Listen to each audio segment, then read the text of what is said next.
My name's Ed O'Neill. I play guitar in Native. It's such an awesome city because there's different scenes everywhere, and like there's so many different people, and people will come to Chicago to see shows where they won't go to even their hometown shows to see shows. It's just if you know like the right people and the good people, then it's an amazing place to play.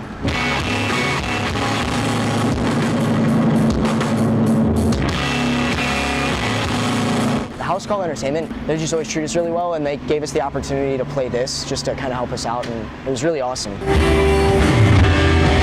Playing Red Formation in Burma is something that I couldn't have imagined ever, so.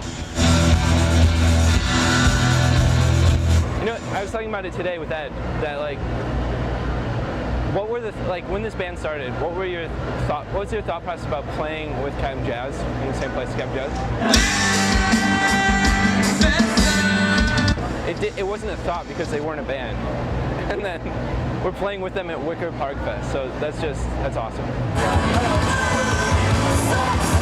The main part about like getting ready for a show is making sure you're in like a good mood, and like I think that's the most important part. I mean, there's no like pre-show like ritual or anything. It's just making sure that you're in a good mood and like ready to have fun, which is hard to do sometimes. Even like, today I'm a little nerve-wracked, so I'm trying to work myself up to it.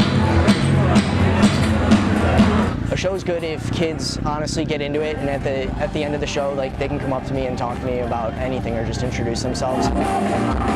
Just having that positive energy and like just the good vibes in general is when a show is good. It doesn't really matter how many people are there or like how much you get paid. We would be nowhere if it wasn't for community, if it wasn't for our friends in Chicago and our friends in St. Louis and our friends in every surrounding Kalamazoo and Grand Rapids, Michigan. Like, these are the people that helped us get where we are and inspired us to do what we do.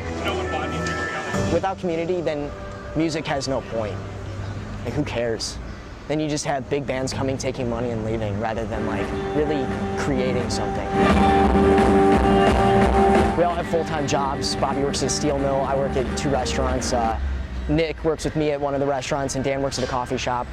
So it's definitely not profitable to just sit on the band. But that's okay, because we feel it's not really the point anyway. I feel that the best bands, my favorite bands, always convey this emotion and this feeling when I watch or listen to them. And that's all I think that a band is really meant to do, is just to give you that feeling and remind you of that, and it will always do that. I feel that bands that aren't remembered is because they couldn't invoke that feeling. It's meaningless. So I feel like just to write meaningful songs to someone, even if it's one kid somewhere in like the middle of nowhere, it means more than making, you know, thousands of dollars. Thanks guys for Native.